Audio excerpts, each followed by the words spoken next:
పంటలకు సరైన సమయంలో యూరియా లేకపోతే దిగుబడి ఎలా వస్తుందంటూ రైతులు ఆందోళనకు దిగారు. వెంటనే ప్రభుత్వం యూరియా సరఫరా చేయాలంటూ డిమాండ్ చేస్తూ రాస్తారోకో నిర్వహించారు. సిద్దిపేట జిల్లా మీరుదొడ్డి మండల కేంద్రంలోని రైతు వేదిక ఎదుట గల ప్రధాన రహదారి రైతులు బైఠాయించారు. యూరియా రాకపోవడంతో రైతులు ఆగ్రహానికి గురై సుమారు గంటకు పైగా రాస్తారోకో చేయడంతో భారీగా వాహనాలు నిలిచిపోయాయి. ప్రభుత్వం యూరియా సరఫరా చేయడంలో పూర్తిగా విఫలమైందని విమర్శించారు. సకాలంలో పంటలకు యూరియా వేయకపోతే పంటల కోసం పెట్టిన పెట్టుబడి సైతం నష్టపోతామని వాపోయారు. ఇప్పటికైనా ప్రభుత్వం స్పందించి వెంటనే యూరియా అందించాలని డిమాండ్ చేశారు. అయితే రాస్తారోకో విరమించాలని పోలీసులు నచ్చజెప్పే ప్రయత్నం చేసినా రైతులు వినకపోవడంతో గంటల తరబడి ప్రయాణికులు రోడ్లపైన నిలబడాల్సిన పరిస్థితి ఏర్పడింది.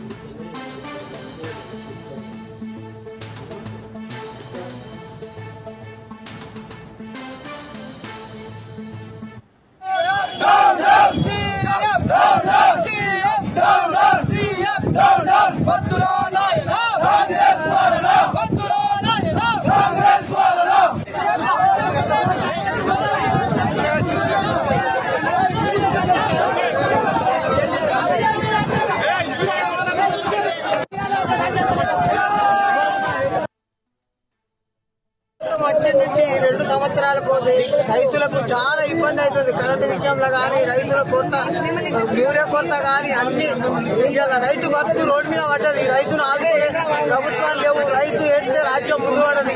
జై జవాన్ జై కిసాన్. రైతులకు వెంటనే విడుదల చేయాలని యూరియా బస్తా రైతు దుఃఖంలో ఉన్నాడు. ఇప్పుడు పంటపోయి కాలము పరిస్థితి ఈ 2 ఏళ్లకునే మొత్తం దీవా దిశలో పడ్డారు. రైతులను ఆదుకోవాలి. వెంటనే యూరియా విడుదల చేయాలని రైతుల డిమాండ్. జై జవాన్ జై కిసాన్. యూరియా కోసం నానా తిప్పలు పడుకుంటూ రాత్రి 2 గంటల టైం నుంచి కూడా క్యూ లైన్ లో వెయిట్ చేస్తుంటే కూడా ఏ ఒక్క దొరకడం లేదు. దీనికి అధికారులు స్పందించలేకపోవడం. ఇంతవరకు మేము 2 గంటల సమయం నుంచి వెయిట్ చేస్తుంటే కూడా ఏవో వారి వరకు రెస్పాండ్ కాలేదు. ఎందుకు మరి అధికారులు ఇంత నిర్లక్ష్యం ఎందుకు వహిస్తున్నారు? అధికార నిర్లక్ష్యం వహించడంతోనే ప్రభుత్వం ఇట్లా తయారైపోయింది. ప్రభుత్వానికి డిమాండ్ చేస్తున్నాం ఒకటి, రైతుల పక్షాన నిలబడి యూరియా వెంటనే రైతులకు సరిపడా యూరియా విడుదల చేయాలని రైతుల పక్షాన డిమాండ్ చేస్తున్నాం. జై జవాన్ జై కిసాన్ జై తెలంగాణ. మాకు 3-4 రోజులు యూరియా రాలేదు. నిన్న అలవాల కాడ దిగిందట. మిడిదోటి మండలం ఇవరకు భూమిపల్లి మండలం ఇట్లా మిడిదోటి మండలానికి మొత్తానికి యూరియా కొరత వచ్చింది. పక్కపొడి విలేజ్లకు అందరికీ అలవాలు ఇచ్చుట్లా ఈ పక్కపొడి ఉన్న విలేజ్లు అందరికీ ధర్నాకు వచ్చిన ఇవాళ వస్తా తెలుసుట్లా యూరియా వస్తలేదు. మాకు పరిస్థితి ప్రభుత్వం వచ్చి నుంచి అంధకారంగా తయారైంది. యూరియాకు కొరత ఎందుకుందో వీళ్ళు మాకు సమాధానం చెప్తలేదు అధికారులు. ఇప్పటికి కూడా మాకు ఈ మిడిదోటి మండలం ఈఓ గారు కూడా మాకు ఇప్పటికీ రెస్పాన్స్ కాలేదు. ఈ ఏవో అలవా చెప్పాల నుంచి వచ్చిన ఒక ఈఓ వచ్చి కలిసి కానీ ఆ సమాధానం కట్టి చెప్తలేదు. యూరియా కొడుతుంది కాబట్టి మాకు అధికారులు వచ్చి వెంటనే మాకు యూరియాను తెప్పించాలని మేము ఈ రోజు ధర్నాకు వచ్చినాము. రైతులకు యూరియా కొరతను ప్రభుత్వం వెంటనే తీర్చాలని మనుగురు డివిజన్ వ్యాప్తంగా తహసీల్దార్, వ్యవసాయ శాఖ కార్యాలయాల వద్ద బీఆర్ఎస్ నాయకులు ఆందోళన నిర్వహించారు. రైతులు వరి నాట్లు వేసి నెల కావస్తున్నా కాంగ్రెస్ ప్రభుత్వం యూరియాను సరఫరా చేయడం లేదని, ఇలాంటి దరిద్రపు గొట్టు ప్రభుత్వం చూడలేదన్నారు. వెంటనే రైతులకు యూరియాను సరఫరా చేయాలని డిమాండ్ చేశారు. యూరియా కొరతను పరిష్కరించకుంటే భారీ ఎత్తున ఆందోళనలు, ధర్నాలు నిర్వహిస్తామని హెచ్చరించారు.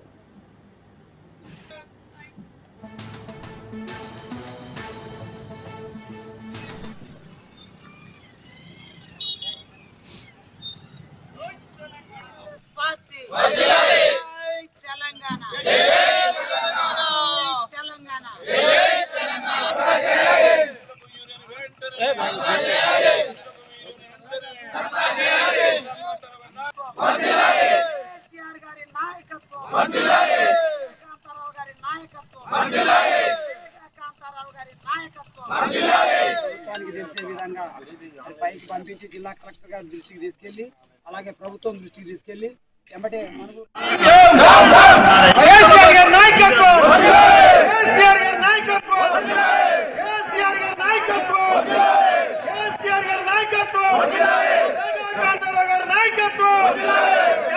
ముఖ్యమంత్రి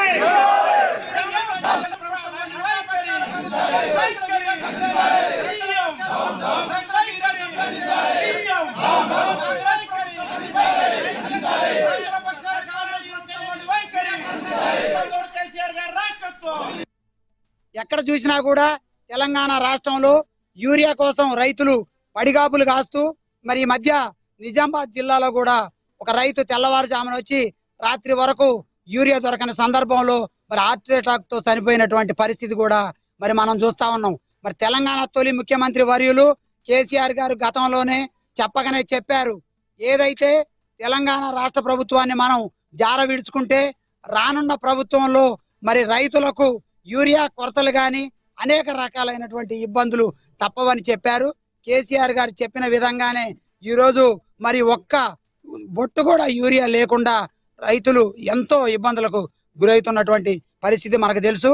మరి ముఖ్యమంత్రి రేవంత్ రెడ్డి గారు ఢిల్లీకి చక్కర్లు కొట్టడం మాని తెలంగాణ రాష్ట్రంలో మరి ఎంత వరి సాగు చేశారు, దానికి ఎంత యూరియా అవసరం ఉన్నది ఎంబటే కేంద్రంతో మాట్లాడి ఆ యొక్క యూరియాని తీసుకొచ్చి తెలంగాణ రైతుల అవసరాలు తీర్చాలని చెప్పి ఈరోజు ముఖ్యమంత్రి ఉస్మానియా యూనివర్సిటీకి వస్తున్న సందర్భంగా విద్యార్థులను ముందస్తు అరెస్టు చేయడం అప్రజాస్వామికమని వెంటనే వారిని విడుదల చేయాలని మాజీ మంత్రి హరీష్ రావు డిమాండ్ చేశారు.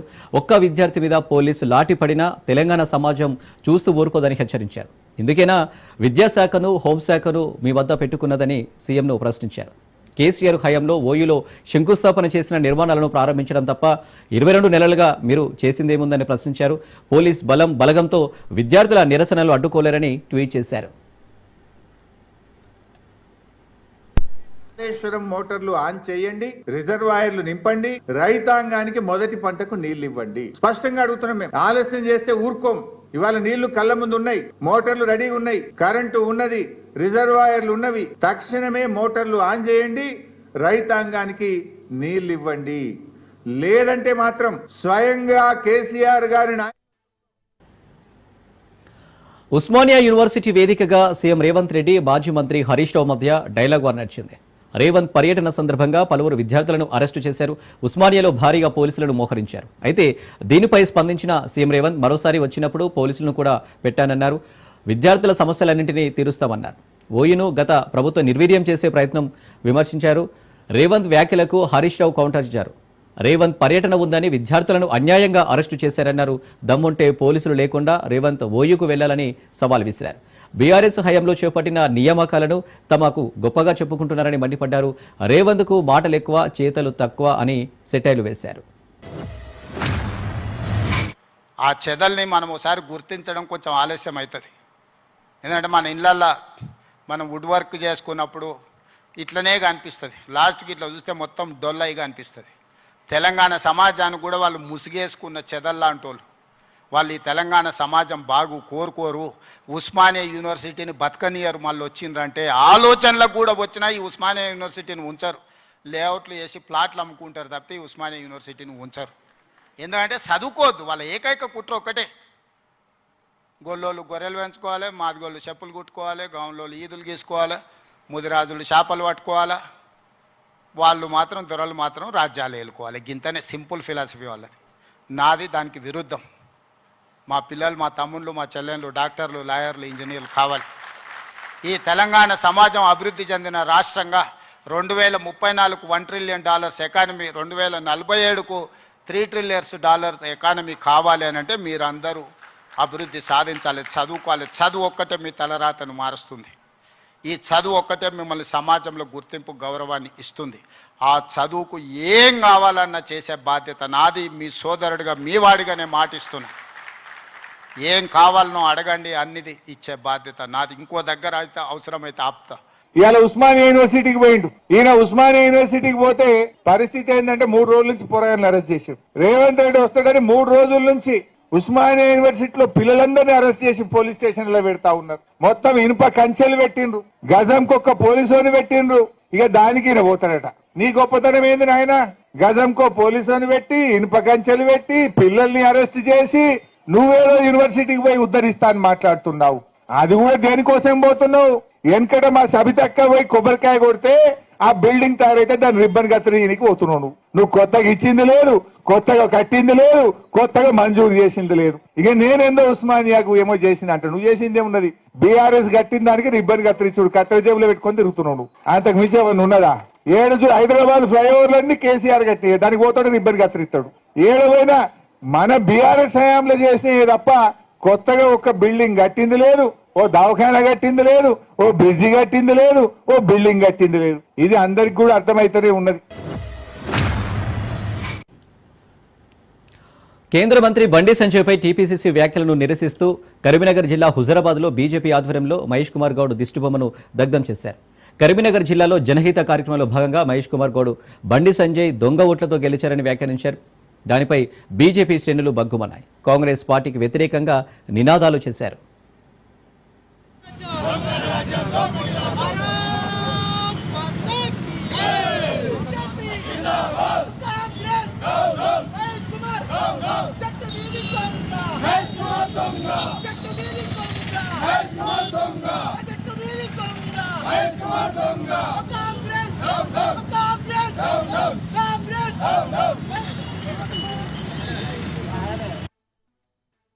ప్రెసిడెంట్ అయినటువంటి మహేష్ కుమార్ గౌడ్ గారు బండి సంజయ్ కుమార్ గారి మీద మరియు భారతీయ జనతా పార్టీ మీద అనుచిత వ్యాఖ్యలు చేసిండు. ముందు ఆ వ్యాఖ్యలను వెనక్కి తీసుకొని క్షమాపణ చెప్పాల్సిందిగా భారతీయ జనతా పార్టీ ద్వారా మేము డిమాండ్ చేస్తున్నాము. ముఖ్యంగా మీరు దొంగ ఓట్లతో గెలిచిండ్రు 8 సీట్లు అని చెప్పి ఒక మాట చెప్పి అనవసరమైనటువంటి మాటలు మాట్లాడుతున్నటువంటి మహేష్ కుమార్ గౌడ్ గారు ఒక్కటి మీరు గుర్తెరగాలి. కాంగ్రెస్ పార్టీ ఇప్పుడు తెలంగాణలో అధికారంలో ఉంది. అదే సమయంలో మేము దొంగ ఓట్లు కనుక తీసుకొచ్చినట్టయితే తెలంగాణలో అధికారం మాదే అయ్యింది. కాంగ్రెస్ పార్టీ అధికారంలోకి వచ్చి మీరు ముఖ్యమంత్రి సీట్లో మీ పార్టీ కూర్చున్నాం. దొంగ ఓట్లతో ఇప్పుడు అధికారంలోకి వచ్చిందని మేము అడుగుతున్నాం, ప్రశ్నిస్తున్నాం. మీరు దొంగ ఓట్లతో గెలిచి ఇక్కడికి కాంగ్రెస్ పార్టీ తెలంగాణలో అధికారం చేజిక్కించుకుందని అడుగుతున్నాం. పాలన చేతగాక అనేకమైనటువంటి దొంగ హామీలు ఇచ్చి 420 దొంగ హామీలు 420 420 హామీలు ఇచ్చి ఈరోజు అధికారం వచ్చింది. ఒక్క హామీ కూడా నెరవేర్చలేరు. ఈరోజు అనేక హామీలు 6 గ్యారెంటీలు అన్నారు, అసలు గ్యారెంటీ లేదు, ఏం లేదు. మీరు ఇప్పటికీ సర్పంచ్ ఎన్నికలు, స్థానిక సంస్థల ఎన్నికలు అని చెప్పి కాలాపన చేస్తూ మీకు భయం ఉంది. ఫస్ట్ ప్రజల్లో మాకు ఖచ్చితంగా వ్యతిరేకత ఉన్నది. మేము చెప్పినాం, మాటలు చెప్పినాం, కానీ ఓన్లీ హామీల వరకే మేము ఇచ్చినాం తప్ప అధికారంలోకి వచ్చినాం తప్ప ప్రజలకు మేము హామీలు నెరవేర్చే స్థితిలో లేరని చెప్పి భావించి ఈరోజు ఎన్నికలను కూడా వెనుక జంకుతూ తాపుకు ఒక 1 మంత్ 2 నెలలు 3 నెలలు ఇట్లా పొడిగిస్తూ అధికారాన్ని మొత్తం కైవసం చేసుకొని ప్రజల్ని పిచ్చోళం భయభ్రాంతులను చేసి గురి చేస్తుంది. ఇప్పుడు హైదరాబాద్ జగదగిరిగుట్ట పిఎస్ పరిధిలో బాలిక మిస్సింగ్ కలకలం రేపింది. ఇంటి నుంచి బయటకు వచ్చిన యశస్విని అనే బాలిక తప్పిపోయింది. బాలిక తల్లిదండ్రుల ఫిర్యాదు మేరకు పోలీసులు కేసు నమోదు చేశారు. పోలీసులు కేసు నమోదు చేసుకుని దర్యాప్తు చేస్తున్నారు. బాలిక ఆచూకీ కోసం పోలీసులు గాలిస్తున్నారు.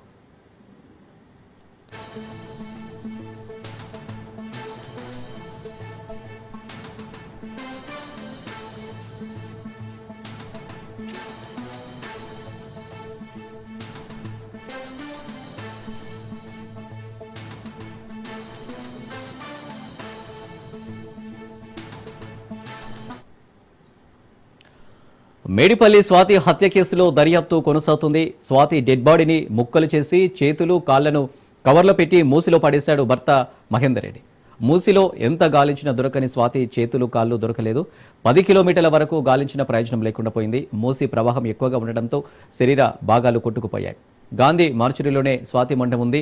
పూర్తి శరీర భాగాలతోనే స్వాతి మృతదేహాన్ని అప్పగించాలని కుటుంబ సభ్యులు డిమాండ్ చేస్తున్నారు. లేదంటే మృతదేహాన్ని తీసుకువెళ్లమన్నారు. మరోవైపు వికారాబాద్ జిల్లా కామారెడ్డిగూడలో స్వాతి బంధువులు ఆందోళనకు దిగారు. మహేందర్ రెడ్డి ఇంటి ముందు ధర్నాకు దిగారు.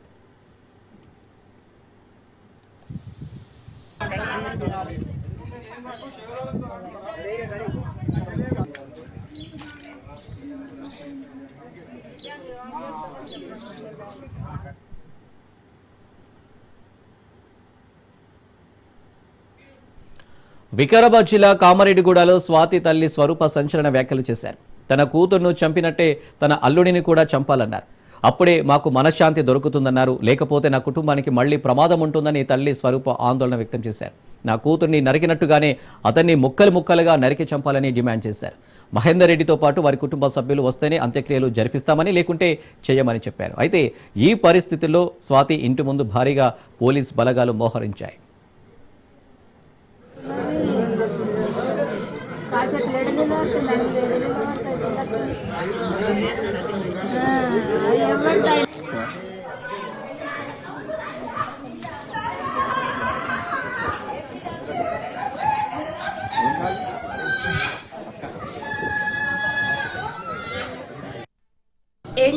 తెలియదు. మా అక్క అప్పటికి ఇక చాలా ఏడ్చి వెళ్ళిపోయి హాస్టల్ ఉంది ఒక 4 days.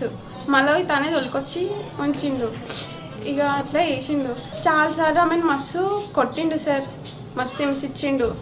ఆమె ఎంత కొట్టినా ఎంత చేసినా ఏదో మీద మాటలకు ప్రేమ అయితే చూపించిండు. ఇక నమ్మించిండు, ఇక మోసం చేసిండు. కానీ ఇప్పుడు ఆమె ఇట్లా చంపిండు. అట్లా ఆ డెడ్ బాడీ తీసుకొని రావాలి, లేదంటే ఉరి శిక్ష ఇప్పియాలి. మీరే వేయాలి ఏదన్నా ఒకటి. మేమైతే బతుకం. మా డాడీ కూడా ఆటో డ్రైవింగ్ చేస్తాడు. మా డాడీ పైన ఇంకా చాలా కక్ష. ఎక్కడి నుంచి వచ్చి ఎప్పుడు వచ్చి చంపేది తెలియదు. చాలా సైకో సార్. అది ఎప్పుడు చంపేది తెలియదు. మా డాడీ లేకపోతే మేమైతే ఎట్లయినా ఉండం. నేనైతే మా అక్క చచ్చిపోయింది సార్, నేను బతుక అని ఉరి శిక్ష చేపిస్తే ఏదన్నా ఒకటి, లేదంటే ఆయన పేరు మీదనే చచ్చిపోతాం. వా పిల్ల ఎట్లా చచ్చిపోయిందో, వా పిల్ల ఎట్లా ముక్కలు అయ్యిందో, మేము అన్ని ముక్కలు ముక్కలు చేసి బట్టలు కట్టి మేము కూడా యాన్న నాగలు పడేసేస్తాం. మా చేతికి పట్టి వాడిని తెచ్చి మేమే చంపుతాం, మీరెవ్వరు చంపదు. మనం మిగుడంగా పెళ్ళాలు మొగలు దేశం మీద మస్తు ప్రేమించి పెళ్లిళ్ళు చేసుకున్న వాళ్ళు ఉన్నారు. పెళ్లిళ్ళు చేసుకొని కొట్టినా తిట్టినా గానన్నా భరించుకొని సంసారాలు చేసినాం, పిల్లలు కన్నాం. ఈయనంతా కాతుకుడు ఎవ్వడు లోకం మీద లేడు. అటువంటి వాడు ఉండొద్దు. ఉన్న గాని చాలా పాతకం అవుతుంది. ఇంకోగాని చేస్తాడు. ఇవాళ మొన్న దాన్ని చేసినా ఇంకో దాన్ని చేస్తే ఏం చేస్తాడంట అని అంటాడు. సార్ మీకు దండం చేసి చెప్తున్నా, వాడిని మటకము ఉంచొద్దు. మీరు చంపకపోతే మీ చదవకపోతే మాకు ఇయ్యండి, మేము చంపుతాం. మేము గొడ్డాలతో నరుకుతాం, కత్తులతో నరుకుతాం. ఆయన కూడా పిల్లని ఎట్లా ముళ్ళ కట్టి పడేసిండో మేము కూడా వాడిని బట్టలు పడేస్తాం. మాకు అదే చికిత్స కావాలి. మాకు ఇంకా రూపాయి వద్దు, వాని ఇల్లు వద్దు, వాని ఆస్తి వద్దు. మా పిల్ల సరిగా వాని జీవి కూడా పోవాలి, అంతే మాకు. అదే సార్ మీకు దండం చేసి చెప్తున్నా కదా, అదే మాకు కావాలి. మాకు రూపాయి వద్దు. వాళ్ళ తల్లి చచ్చిపోతాడు, వాళ్ళ తండ్రి చచ్చిపోతాడు. ఒక పిల్లున్నది, ఆ పిల్లని కూడా ముందు కూడా ఇట్లా చేసిండు అంటాడు. ఏం చేయాలి? ఆ పిల్లని కూడా చంపితే ఏం చేయాలి చెప్పు. వద్దు సార్, సార్ మీకు దండం చేసి చెప్తున్నా కదా, వాడిని అయితే మా చేతికి పట్టిండి, వాడిని తీసుకురండి. ఇలా లీటర్ మంది డబ్బా పైసలు ఇచ్చే వాడిని తాగుకుంటూ వచ్చా గిన్నె కలుసుదామా నరకపెచ్చుకుంటాడా, మందు తాగి ముందు ఇంటికి వస్తాడా, అదొకటే కావాలి సార్. వాడు ఎన్ని అడుకున్నాడు అనుకో, ఇంకొక బిడ్డ ఇంకొక కడుకుంది నమ్మగాడు ఆటో నడిపిస్తాడు సార్. వాడు ఎన్ని అడుకున్నా వాళ్ళని చంపుతాడు సార్. వాడు మంచోడు కాడా. నేను నా బిడ్డ సంసారం చేసేటప్పుడు కూడా వద్దు బిడ్డాడు మంచోడు కాడన్నా, అమ్మ ఒక్కరికే సంసారం చేస్తాన్నదే. అయితే మన బిడ్డ ఎన్నుకున్నా కూడతామన్నా, నా ఇంటికి రాకుండా సార్ నా కళ్ళ కనిపిస్తావు బిడ్డ గిన్నె ఇల్లు అన్నా, నీకు పెట్టేదేనా నేను డాడీ కాలు మాకు పెట్టిస్తా బిడ్డన్నా. నా బిడ్డని చంపిండు సారు, అందుకేమన్నా కావాల్సి ఉంటే నన్ను అడిగేది సారు. ఆడికి వీళ్ళ మీద నమ్మకం లేదు. భూమి రాసిమంటే అని పేరున్న భూమి బిడ్డ పేర చేసింది. బిడ్డ దగ్గర భూమి అమ్మి మీ పని చేస్తా. నా బిడ్డ కాలేజ్ కాడికి పోతే నా బిడ్డకి ఏం చెప్పిండంట, పోయి ఇగో మీ అక్కకు పిచ్చి వేసింది తాపోదామంట, కారు తీసుకొని పోయిండంట. బిడ్డ స్కూల్ పని చేసింది. ఆ బిడ్డను ఎట్లా వస్తుందా సార్? ఈ బిడ్డను చంపినాకాడు ఆ బిడ్డ గురించి అన్ని చంపాలి. ఇప్పుడు ఇద్దరు బిడ్డలకేమో మోసం ఉండో. ఒక పిల్లగాడు చిన్నగా నా బిడ్డను తెచ్చినా తేకపోయినా ఇద్దరు ఒకటి సార్. ఉన్న బిడ్డ చెప్తా సార్. విషయంలో పూర్తిగా ఖండించి ఏదైతే చేసిండో అతనికి తగిన చట్టరీతమైన శిక్ష అనుభవించాలి. ఏదైతే శిక్షలు ఉన్నాయో ఆ శిక్షలని కఠినంగా శిక్షించాలని మా గ్రామాల తరఫున ప్రజలందరూ కోరుకుంటారు. అదేవిధంగా ఏంటంటే అమ్మాయి వాళ్ళు అబ్బాయి వాళ్ళు ఉన్నారు, వాళ్ళు ఇంకా ఖనన అనేది జరగలేదు, ఖనన జరగాలని చూస్తారు. దాన్ని మాట్లాడి చేస్తామని ఇప్పుడే సిఐ గారు మాట్లాడారు. దాన్ని చేయాలని చెప్పి దాని మీద ఊళ్ళో అంటే చేసిన పని చాలా చిన్న పని కాదు. జలకేంచి వచ్చి ఆయన బయట ఏం చేస్తాడు, బయట ఎక్కడ చూసినా ఇంత దుర్మార్గమైన పని చేసినా ఎవరైనా కూర్చోరు. ఇలాంటి పని చేసినప్పుడు బయట తిరుగుతాని ఎవరికైనా ఉంటుంది. ఇలాంటి పని చేసినప్పుడు బయట తిరగరాదు. ఒక అమ్మాయికి బయట తిరుగుతున్న సమానం ఇన్ని రోజుల స్వాతంత్రం వచ్చినా కూడా బయట తిరుగుతున్నది ఆడపిల్ల అంటే ఇంకా కూడా రక్షణ లేకుండా పోయింది. ఇప్పుడిప్పుడే బయటికి వెళ్తుంటే ఇట్లాంటి ఇన్సిడెంట్స్ జరిగితే చాలా బాధాకరం. జరగదు కూడా, ఏదో క్షణికావేశమో లేకపోతే ఆలోచన తత్వం మారి చేసిండు, అది జరగదు. రేపు పొద్దుగల ఇలాంటివి జరిగితే కూడా ఇంకోడు నేర్చుకునే పరిస్థితి ఉంటుంది.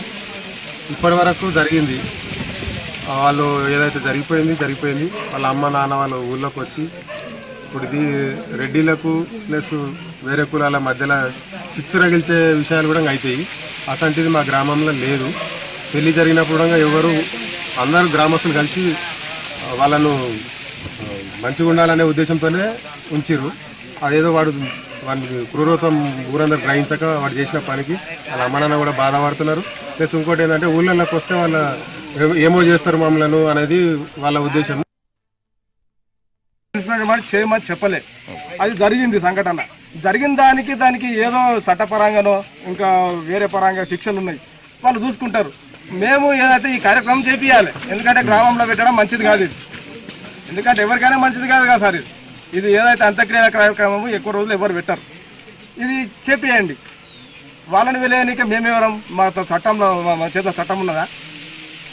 ఇప్పుడు వాడు రక్షణ కోరిండు పోలీసు వాళ్ళను, మేము రక్షణ కోరినాం.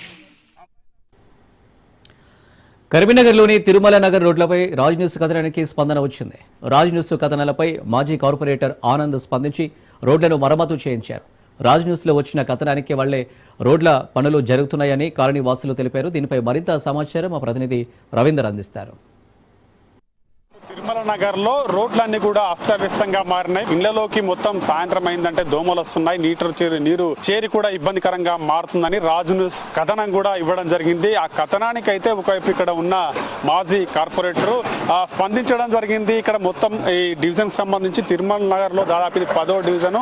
ఈ 10వ డివిజన్లో ఇక్కడ పనులు కూడా ప్రారంభించారు. ఒకవైపు ఎక్కడెక్కడైతే బొందలు ఉన్నాయో ఆ బందర్లను కూడా నింపుతూ అదేవిధంగా ఇక్కడ వెళ్ళే ప్రయాణం కూడా సులువుగా చేసుకునే విధంగా కూడా ఇక్కడ మొత్తం పనులైతే చేపట్టిన పరిస్థితి అయితే చెప్పవచ్చు. రాజ్ న్యూస్ లో వచ్చిన కథనానికే స్పందించి ఈ పనులు కూడా చేస్తున్న పరిస్థితి అయితే కనబడుతుందని చెప్పవచ్చు. మనతో పాటు మాజీ కార్పొరేటర్ ఉన్నారు, వారిని అడిగేసిన ప్రయత్నం చేద్దాం. ఆనంద్, చెప్పండి, ఒకవైపు మా రాజ్ న్యూస్ లో కూడా దీనికి చాలా రోజుల నుంచి ఇక్కడ వర్క్స్ జరుగుతలేవు, ఒకవైపు దాని పేరిట ఒకవైపు ఇక్కడ నిధులు వచ్చాయి కానీ ఇక్కడ పనులు జరగకపోవడంతో కూడా చాలా ఇబ్బంది పడుతున్నారని రాజ్ న్యూస్ లో కథనం కూడా రావడం జరిగింది కదా. ఇప్పుడు ఇక్కడ ఏం వర్క్లు చేస్తున్నారు? ఇది ఆల్రెడీ ఇక్కడ స్మార్ట్ సిటీలో ఈ డ్రైన్ ఒకటి ఇంతకుముందు కన్స్ట్రక్షన్ చేశారు, అది ఇంకా కొంచెం మిగిలి ఉంది వరకు. దాని తర్వాత ఈ రోడ్ వచ్చి సీఎం అసిరెన్స్ కింద మా పాలకవర్గంలో ఉన్నప్పుడు రిక్వెస్ట్ మేరకు అప్పుడు మా పాలకవర్గం నుంచి వెళ్ళి ఇది 60 లక్షల ఫండ్ రిలీజ్ చేయడం జరిగింది. 60 లక్షలు రిలీజ్ చేసిన తర్వాత ఎప్పుడైతే గవర్నమెంట్ చేంజ్ అయిందో ఈ సీఎం అసిరెన్స్ సంబంధించిన అన్ని వర్క్స్ ఆగిపోయినాయి. ఈ అధికారులకు విన్నవించుకున్నాము, కమిషనర్ గారికి విన్నవించుకున్నాము. సరే అది సీఎం అసిరెన్స్ ఇంకెప్పుడైతే మిగతా డబ్బులు వస్తాయో మేము వర్క్ చేపిస్తామని చెప్పి గత సంవత్సరం కాలం నుండి, అంటే దానికి బిఫోర్ ఒక సంవత్సరం కాలం అంటే 2 సంవత్సరాలు కావస్తుంది. ఆల్రెడీ మా తిరుమల నగర్ ప్రజలందరూ చాలా ఇబ్బంది పడి మాకు సహకరించుకుంటూ చాలా ఇబ్బంది పాలయ్యారు. ఆ తర్వాత కూడా మళ్ళీ సంవత్సరం కావస్తున్నా ఇంకా అవుతలేదు ఏంటి అంటే అధికారుల నుంచి ఎలాంటి స్పందన లేదు. అయితే మీరు కథనం ఇచ్చిన తర్వాత మా కాలనీ పెద్దలందరూ కలిశారు, ఏదన్నా ఒక సొల్యూషన్ కావాలంటే గవర్నమెంట్ నుంచి ఇట్లా వచ్చే పరిస్థితి లేదు. ఇంకా సీఎం అసిరెన్స్ అనేది రేపు వస్తుంది మాపు వస్తుంది అన్నారు, అది నెలకు వస్తుందా సంవత్సరానికి వస్తుందా అని ఒక గ్యారంటీ అయితే లేదు. అందుకు నేనే ముందుకు వచ్చి వాళ్ళ కోరిక మేరకు నా సొంత ఖర్చులతో ఇక్కడ ఏంటంటే మిక్స్డ్ అన్ని చిప్ పౌడర్ అండ్ డస్ట్ ఇవన్నీ మళ్ళీ రోడ్డు రేపు పొద్దున వేయాలన్నా కూడా ఎలాంటి ఖరాబ్ కాకుండా మట్టేస్తే ఇబ్బందికరంగా ఉంటుంది కాబట్టి అట్లా కాకుండా వాళ్ళకు కూడా ఎలాంటి ఇబ్బంది కాకుండా మా కాలనీ వాసులకు కూడా ఎలాంటి ఇబ్బంది కాకుండా దీన్ని తీసుకోవడం నా సొంత ఖర్చులతో చేయడం అయినది. ఎట్లా ఉంది? మనం మొన్న కథనం కూడా ఇవ్వడం జరిగింది, ఎట్లా ఉంది మీకు ఇక్కడ పనులు అవుతున్నాయి? గత 2 రోజుల క్రితము మన రాజ్ న్యూస్ వాళ్ళు వచ్చినటువంటి కార్యక్రమం తీసుకున్న తర్వాత మాకున్నటువంటి బాధలన్నింటినీ కూడా వాళ్ళకి వివరించడం జరిగిన తర్వాతనే వెంటనే ఇప్పుడు ఏదైతే ఉందో తాజా మాజీ కార్పొరేట్ మన కాసాల ఆనంద్ గారు వారికి కూడా మాకున్నటువంటి సమస్యల గురించి తెలియనటువంటి విషయం కాదు. ఆ విషయం అంతా కూడా మొదటి నుంచి 2.5 సంవత్సరాల నుంచి పడుతున్నటువంటి నరక యాతనను మనం దృష్టిలో పెట్టుకొని ఇప్పుడు ప్రస్తుతం ఈ కథనాన్ని దృష్టిలో పెట్టుకొని మాకు ఇప్పుడనే తాత్కాలికమైనటువంటి ప్రాతిపదిక మీద మా రోడ్డు నడిచే విధంగా చేయమని చెప్పేసి వారిని మేము కోరడం జరిగింది. కోరడంగానే వెంటనే స్పందించి మరి రాజ్ న్యూస్ ఎప్పుడైతే మాకు ఈ కథనాన్ని ప్రచురించి ఎప్పుడైతే ప్రజలకు తీసుకెళ్ళి మా యొక్క తిరుమల కాలనీ వాసులందరూ కూడా ఈ గుర్తింపును తెచ్చిన తర్వాత వారు స్పందించి వెంటనే మాకు ఈ తాత్కాలికంగా ఇప్పుడు ఉన్నటువంటి మరమ్మతు చేయించి రోడ్డు నడవడానికి కృషి చేసేందుకు మన రాజ్ న్యూస్ వాళ్ళకి తర్వాత మీ బృందానికి అందరికీ కూడా తర్వాత మా తాజా మాజీ కార్పొరేటర్ గారికి కూడా మా తిరుమల కాలనీ అందరి పక్షాన కూడా ప్రత్యేకమైన కృతజ్ఞతలు తెలియజేస్తున్నాం. మనం ఇచ్చిన కథనానికి ఒకవైపు ఇక్కడ రోడ్డు దాదాపు అక్కడ నుంచి తిరుమల నగర్ అక్కడ 1, 2 అంటే మొత్తం కూడా ఇక్కడ కాలనీ వాసులు ఉంటారు కాబట్టి అక్కడ చాలా వరకు రోడ్డు ప్రాబ్లం అయింది, చాలా బొందలుగా మారింది. ఒకవైపు వాటర్ చేరుతుంది, సాయంత్రం అయితే దోమలు వస్తున్నాయనే కోణంలో మనం కూడా వార్తా కథనం చేయడం జరిగింది. కార్పొరేటర్ ఆనంద్ అంటే తాజా మాజీ కార్పొరేటర్ ఆనంద్ కూడా ఈ సమస్యను పట్టించుకునే విధంగా కూడా ఆ దృష్టి సారించి ఇది మొత్తం కూడా తన సొంత ఖర్చులతోటి బాగు చేస్తున్నారు. మన కథనానికే రెస్పాండ్ కూడా రావడం జరిగింది. కాలనీ వాసులు కూడా ఎంతో ఆనందం వ్యక్తం చేస్తున్న పరిస్థితి అయితే ఇక్కడ కనబడుతుందని చెప్పవచ్చు. రాజ్ న్యూస్ కథనాలకే ఇక్కడ స్పందించి మొత్తం రోడ్డు కూడా బాగు చేయించి కాలనీ వాసులకు మేలు జరిగే విధంగా కూడా ముందరికి పోతున్న పరిస్థితి అయితే కనబడుతుందని చెప్పవచ్చు. కెమెరా పర్సన్ సంజీవ్తో కలిసి రవీందర్, రాజ్ న్యూస్, తిరుమల నగర్ నుంచి. హైదరాబాద్ అత్తాపూర్ పిఎస్ పరిధిలోని రాంబాగ్ వద్ద భారీ గణేష్ విగ్రహం తరలిస్తుండగా పైనున్న కరెంట్ తీగలకు తగిలి ఒక్కసారిగా మంటలు చెలరేగాయి. ట్రాక్టర్పై ఉన్న వారు కిందకి దూకడంతో ప్రమాదం తప్పింది.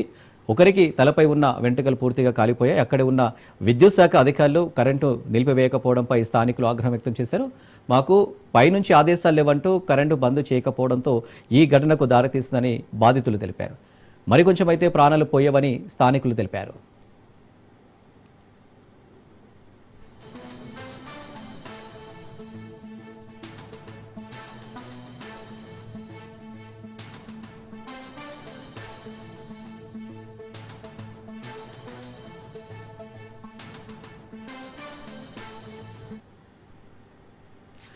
రాజ్ న్యూస్ ఎఫెక్ట్ సిరిసిల్ల జిల్లా రాజన్ ఆలయంలో ఎస్పీఎఫ్ కానిస్టేబుల్ ఆగ్య నాయక్ విధుల నిర్లక్ష్యంపై అధికారులు చర్యలు తీసుకున్నారు.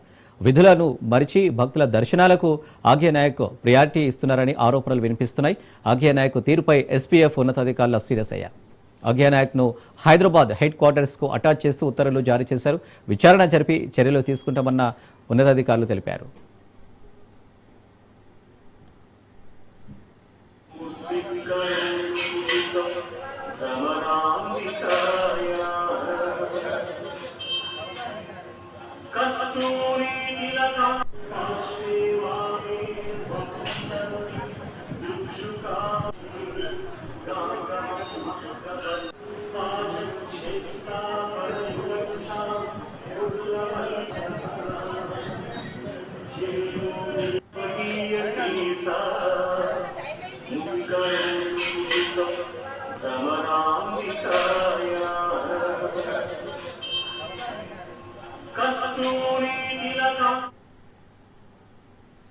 ఇవి అప్డేట్స్. మరిన్ని అప్డేట్స్ కోసం